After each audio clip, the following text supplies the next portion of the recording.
let's move right on then. And NLC India is here. Let's discuss their focus on asset monetization and some of their FY25 targets as well.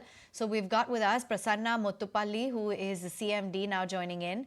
Good to have you on board. Thanks so much for taking time out. Given the fact that it's expected to be a hotter than expected summer, with respect to coal production and coal availability, give us a sense as to what the situation is currently like. Good morning, madam.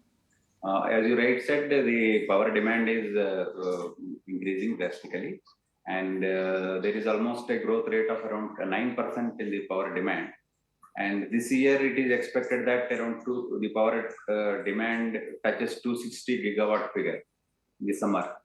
So, to meet the requirement from NLC side, against the production of 10 million metric ton from our Talavera mine. Last year we produced 12.6 million metric ton, and next year we are targeting for 17 million metric ton. Similarly, in the lignite production also, we are envisaging increase in the production levels compared to the previous years. And the stock at thermal power stations are also maintained in such a way that the power demand will be met through the generation from all these plants. Is there a push as well from the government side to increase coal production? Actually, to meet the demand, automatically the production need to be increased. Then only we can meet the power demand.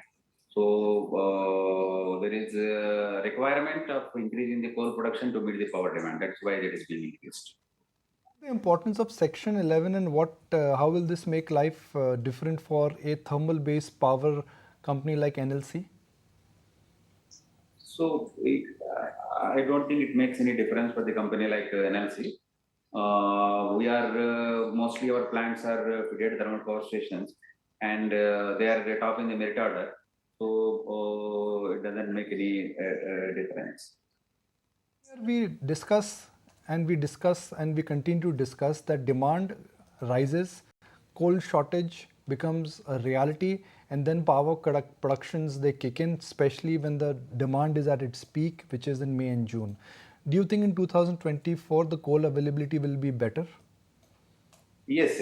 Compared to the last financial year, in this financial year, the coal stocks at the power stations as well as at the mine pit heads are at peak. So I don't think that situation arises this financial year. It is better situation than the last financial year.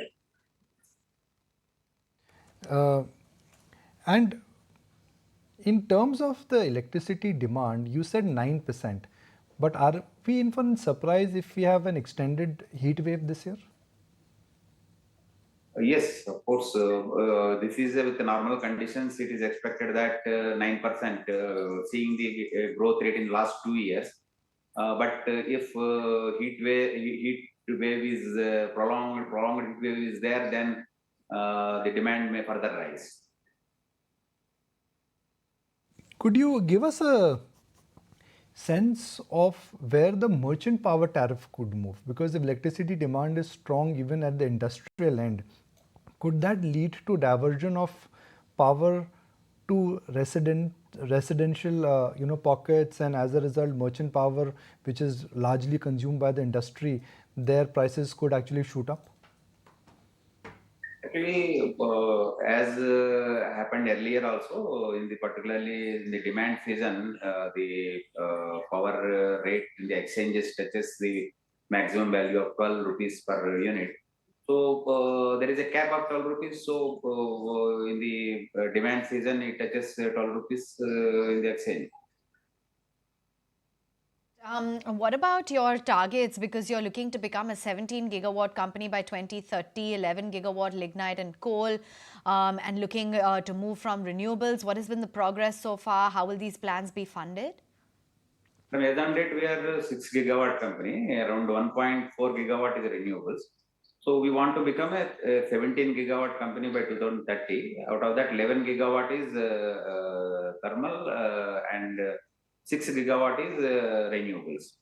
So renewables from 1.4 gigawatt, we want to become a 6 gigawatt company. Across the globe and country, everybody is trying to triple their capacity by 2030, but we are multiplying it by 4 times. We will be increasing our capacity from 1.4 to 6. Similarly, in thermal capacity addition also, our Ghatampur thermal power station, which is on the verge of commissioning, the 1980 megawatt we will be adding in the current financial year. And our 2 into 660 megawatt lignite based power station at Neyveli, that is already under tendering process. We are hopeful that we will be able to award it in next 2 months time and take forward the activities. And our Talavera thermal power station, which was started in the month of January, that will be coming in the year financial year 29, that is 3 into 800 megawatt. With all these things in place, and in the renewable capacity also, already 2.5 gigawatt of renewable capacity is in pipeline. Out of that, around 500 megawatt we are expecting in the current financial year. So with all these initiatives, we are hopeful that we will be touching the 17 gigawatt by 2030 comfortably. The other thing I also wanted to understand was your overall mining and production targets for FY25, what the revenue targets are that you may have set forth at the back end, and if you're looking to bid for more mining projects also going forward. Yes, madam. Madam, we are targeting, in addition to 17 gigawatt target by 2030, we are having a target of reaching 100 million metric ton coal plus lignite production by 2030. And all the efforts are on for achieving that target.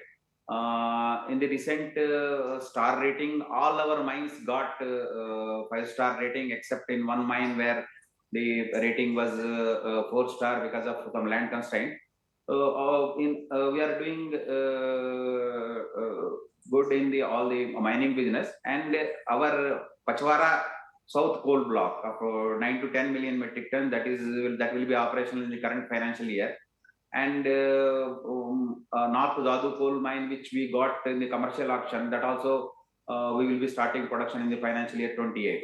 With all these things, and we are hopeful that we will be touching the 100 million metric ton production target by 2030. Great to have you on the show. Thank you so much for speaking with us today on ET Now. Thank you, madam. Thank you. If you like this video, then like, share and subscribe to ET Now.